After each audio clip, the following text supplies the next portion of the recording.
Praise the Lord. जय मसीह की। Hallelujah. प्रभु आपको बहुत आशीष दे। मैं धन्यवाद करूंगा फिर से आपको अपने चैनल एल मिनिस्ट्री में आपका स्वागत करता हूं। आज मैं फिर आपके सामने एक नए विषय को लेकर आया हूं। उम्मीद करता हूं ये विषय आप लोग के लिए आशीष का कारण होगा।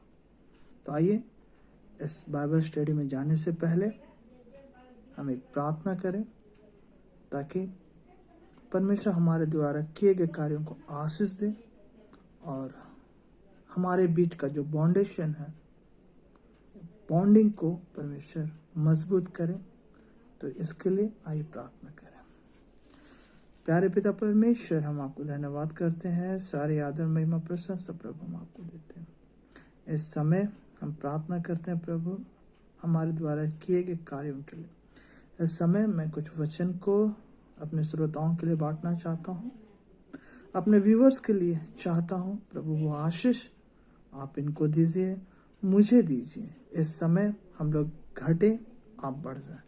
प्रार्थना करते हैं जिस विषय के विषय बताना चाहता हूँ, सरल और सुंदर शब्दों में वो ट्रांसलेट हो, व्याख्या हो, ताकि सुने और अच्छी तरीके से समझ आने पाए। हे प्रभु, सारी बातों के लिए फिर से हम आपको धन्यवाद करते हैं यीशु मसीह के नाम से, आमीन। Praise the Lord. प्रभु आप लोग को आशीष दे। आज का वचन है, हम लोग निकालेंगे होशे 8 उसका 7।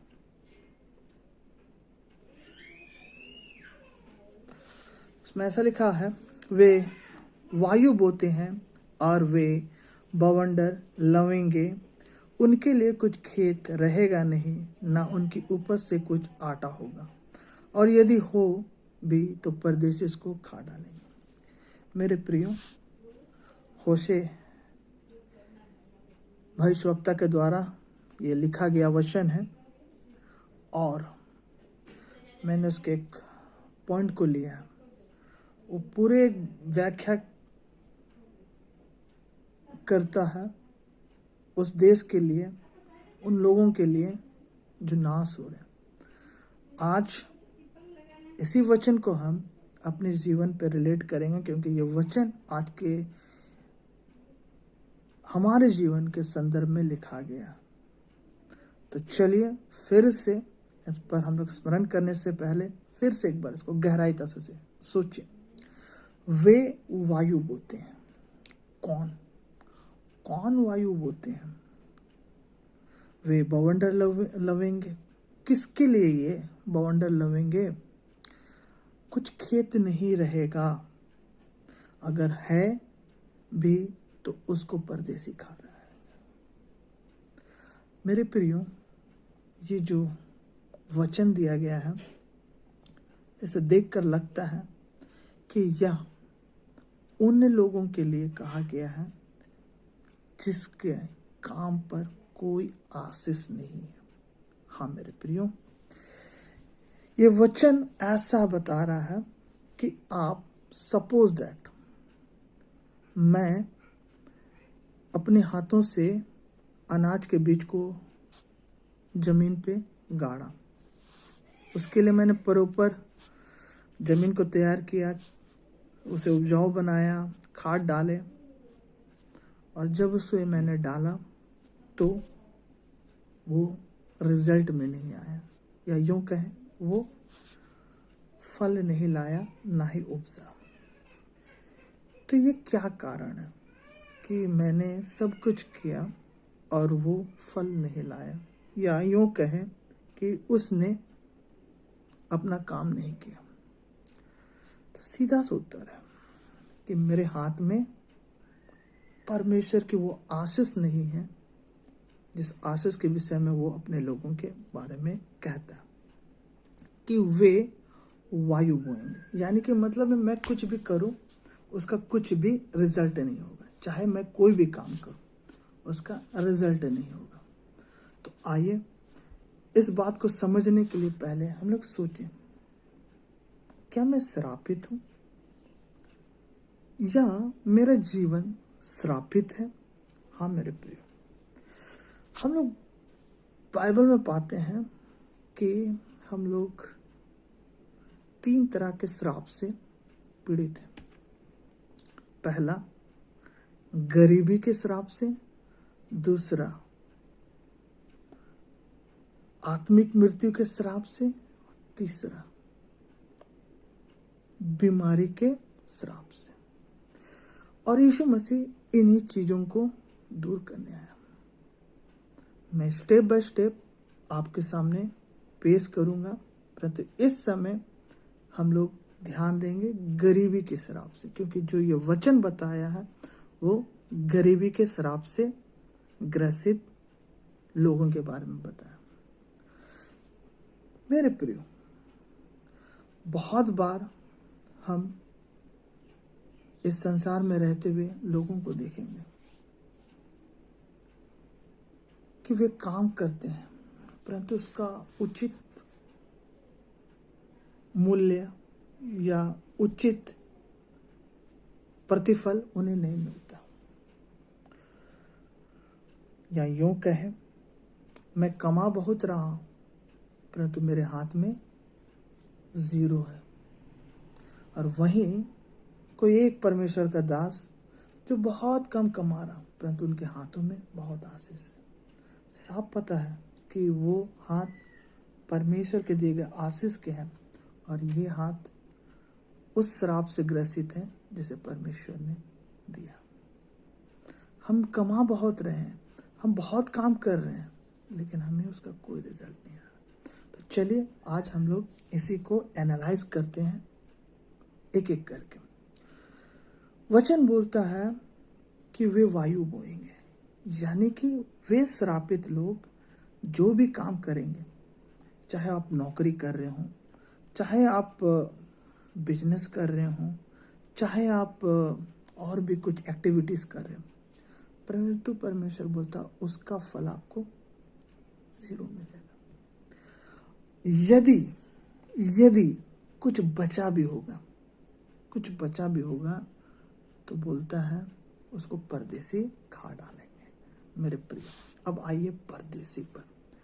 यहाँ सबसे पहले हमने वायु को देखा, यानी कि वो काम जिसका कोई रिजल्ट नहीं। अब अगर कुछ है भी, बच भी जाता है, यदि मेरे वचन के अनुसार यहाँ लिखा आटा होगा भी, तो उसको परदेसी कहेंगे। कौन है परदेसी? मेरे प्रिय, जरा गौर कीजिए। आपका कमाई अगर आपके परिवार और आप उसका लाभ नहीं उठा रहे, कोई और उठा रहा है, वो है परदेसी। मान लीजिए कि आप एक नौकरी पेशा आदमी, आप 50,000 रुपये कमाते हैं।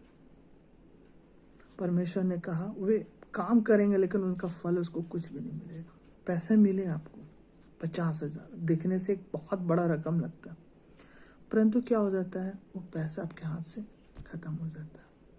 फिर अगर घर की कुछ आवश्यकताएं आई, बच्चे के लिए कुछ करना है या बेटे के लिए कुछ करना है, पत्नी के लिए कुछ खरीदना है, आपने कहा पैसे नहीं। क्या हो गया पैसा भाई? आपके पास तो इतना पैसा है जिससे आप सरवाइव कर सकते, परंतु आपके पास पैसे नहीं। तो चलिए, ये पैसे कौन खा रहे, देखने की बात है।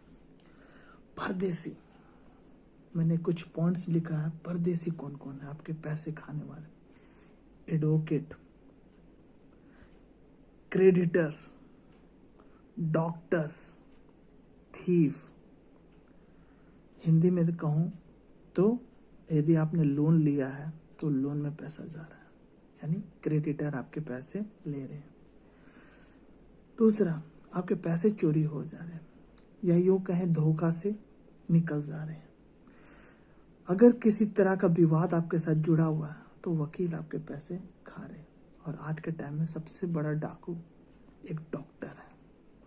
आपको कुछ बीमारी है और आपके सारे पैसे उसी में जा रहे हैं। मेरे प्रिय, मेरा पैसा मेरे बच्चों के काम आना चाहिए, मेरे काम आना चाहिए, मेरे फैमिली के काम आना चाहिए। काम किसके आ रहा है? डॉक्टर का। लोन में पैसे भर रहा हूँ, EMI भर रहा हूँ, एडवोकेट को पैसे दे रहा हूँ, कुछ बच रहा भी है तो उसको धोखा दे करके कोई लूट रहा है। जैसे आज के टाइम में हम लोग लॉटरी खरीद रहे हैं या कहीं पर कुछ पैसे बन जाए वहाँ पर अपने पैसे डाल रहे हैं, या हमारे यहाँ मुर्गा पाड़ा होता है उसमें पैसे डाल दे रहे हैं। ऐसे कुछ चीज़ों में कुछ भी पैसे नहीं बच रहे। रिजल्ट, हम लोग खाली हाथ हो जा रहे हैं। तो मेरे प्रियो, ऐसा क्यों? जहां एक और परमेश्वर का एक दास, अगर आप पादरियों को देखें, प्रचारकों को देखें, 5,000 उनकी नौकरी है, 5,000 भी नहीं मिलता, परंतु उनके पास बहुत है। मैं विश्वास करता हूं वे, आप उनको कंगाल की तरह देखते हैं, वो कंगाल है। परमेश्वर बोलता है मेरे लोग कभी टुकड़ों में नहीं पलेंगे। आप टुकड़ों में पलेंगे लेकिन वे नहीं पलेंगे। उनके पास पर्याप्त अनाज होगा और सब संपन्नता की वस्तु उनके पास पहुंचाई जाएगी। आप वंचित रह जाएंगे। क्या कारण है मेरे प्रियो कि मैं जब इतना कमाता हूं और मेरे पास कुछ नहीं रहता? सीधा सा बात है, मैं गरीबी के श्राप से ग्रसित हूं। तो आइए इसका कारण जानते हैं कि क्या है। सभा उपदेशक 6:2, अगर आप लोग मेरे साथ हैं तो निकालिए तुरंत से सभा उपदेशक 6:2।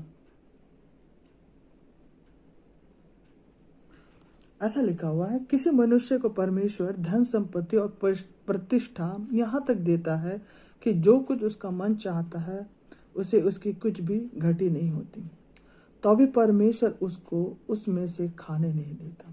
कोई दूसरा ही उसे खाता है। यह व्यर्थ और भयानक दुख की बात है। आपने देखा कि परमेश्वर आपको धन संपत्ति बहुत दिया, परंतु खाने का अलाव ही नहीं किया। आप बहुत कमाते हैं, आपके पास से, मैं ऐसे लोगों को जानता हूँ, उसको ऐसी बीमारी है, वो खाना चाहता है अच्छे चावल, उसे एक बिस्कुट में जिंदा रहना पड़ता है। क्यों? बहुत शुगर है, प्रेशर है, वो मीट नहीं खा सकता, खाया तो मर जाएगा। अरे मेरे प्रियो, आप कैसे जीवन जी रहे हैं? ये शरीर जो परमेश्वर दिया, अच्छी चीजों को भोगने के लिए दिया, लेकिन आप गरीबी के श्राप से ग्रसित। मेरे प्रियो, बहुत खतरनाक बात है। बोला है सुलेमान कि बहुत भयानक बात है कि आपके पैसे किसी और के काम में आ रहे। डॉक्टर, वकील, लेनदार, चोर आपको चोरी करके आपके पैसे ले रहे, ठगने वाले आपको ठग के ले जा रहे, आपके पास खाली हाथ। आपके बच्चे जब पूछ रहे पापा मुझे शिमला घूमने जाना, पैसे दो, आपके पास नहीं है, आपके पूरे पैसे डॉक्टर के पास चले गए। कितनी दुख की बात है। अगर आप अपने फैमिली के साथ कहीं घूमने जाना चाहते हैं, नहीं जा सकते। क्यों? आपके पैसे बच रहे हैं। तो कारण क्या है? सवाल उठता, कारण क्या है कि मेरे धन को आशीष नहीं है? क्यों? तो सीधा बाइबल क्या उत्तर देती है? बाइबल बताती है नीति वचन 10:22 कि वह धन के साथ दुख नहीं मिलाता। नीति वचन 10:22 में कहता वह धन के साथ दुख नहीं मिलाता, परंतु आपके धन के साथ अगर दुख है तो यानी आप श्रापित हैं। तो इसको कैसे जान पाऊं कि ये मेरे किस वजह से आया? तो चलिए बाइबल के एक वचन को देखते हैं, नीति वचन 28:27।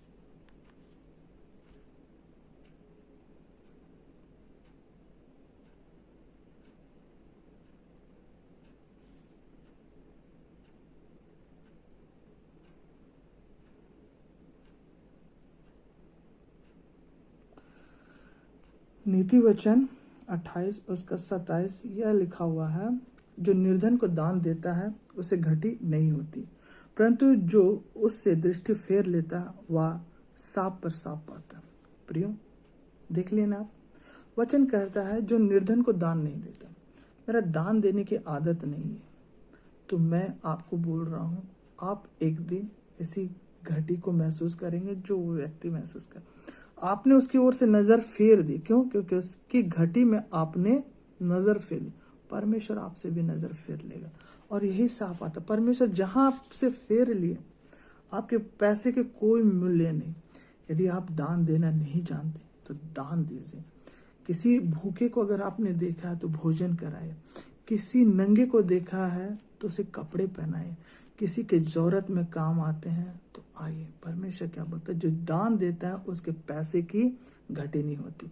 अगर आप 50,000 1 लाख कमा रहे, आपके पास पैसे खत्म हो जा रहे, आप शराब पीते, आपके पैसे का कुछ भी नहीं हो। आप मेहनत कर रहे हैं अपने काम पर, जी जान लगा रहे, लेकिन वो मेहनत डॉक्टर के पास जा रही, वकीलों के पास जा रही, आपके लेनदारों के पास जा रही, आपके बच्चे तक नहीं पहुंच रहे, आपके परिवार तक नहीं पहुंच।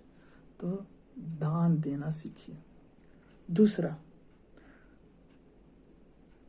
10 मांस ना देना। हाँ मेरे प्रियो, ये बहुत पुराना बात है, 10 मांस ना देना। मलाकी 3:8।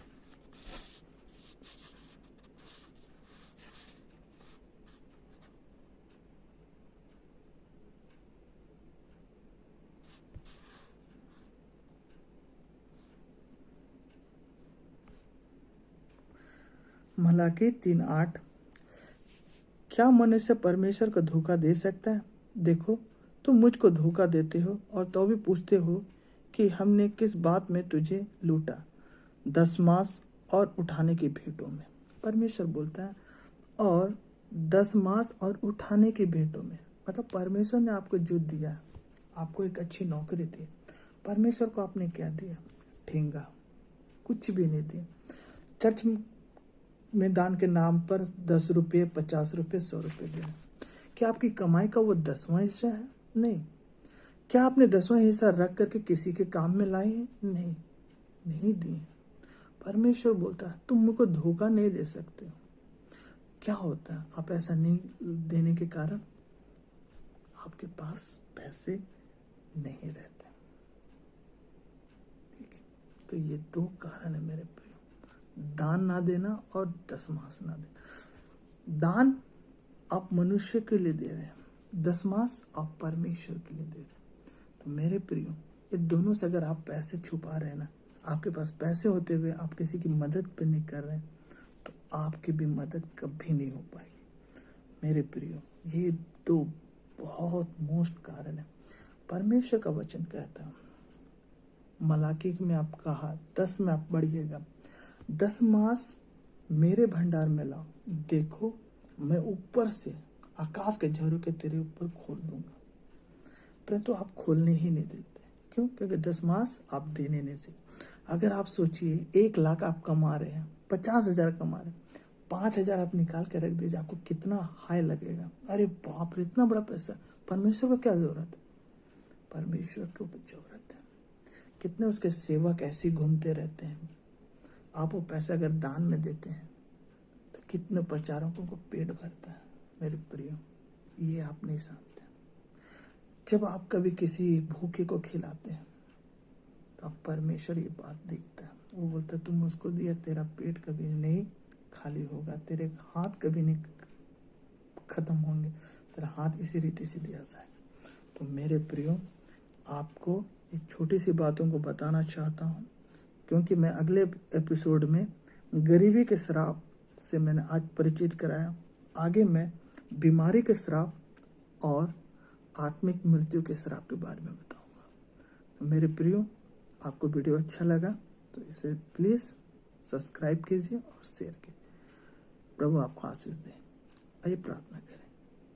प्यारे पिता परमेश्वर, हम आपको धन्यवाद करते हैं सब बातों के लिए कि आपने एक गंभीर और गुड़ बातों को बताया, जिससे आपको बहुत महिमा मिले, ताकि लोग आपके लिए सतर्क हो। आज के टाइम में ऐसे बहुत सारे लोग हैं जो अपनी कमाई नहीं खा पा रहे, वो दूसरों के लिए दे। प्रभु, ऐसे लोगों को आपकी आवश्यकता है। वे लोग कहते हैं कि हमने क्या गुनाह किया। आज मैंने मैंने इनको बताया, ये चीज़ों को करिए, आपकी घटी नहीं होगी। प्रभु, तू कहता वचन में तो आकाश के झरोखे खोल देगा। तो इन प्रियों को, जो आज ऐसे लोग हैं जो अपने बिस्कुट पे जिंदा है, अपने परिवार पे कुछ भी नहीं दे पा रहे, आपके झरोखे को देखने पर बस सरते हैं कि वो एक काम सब कर ले। प्रभु आशीष दे, उन्हें सामर्थ्य दे कि वैसे कामों को करने पर, यीशु मसीह के नाम से आमीन। Praise the Lord. प्रभु आपको आशीष दे।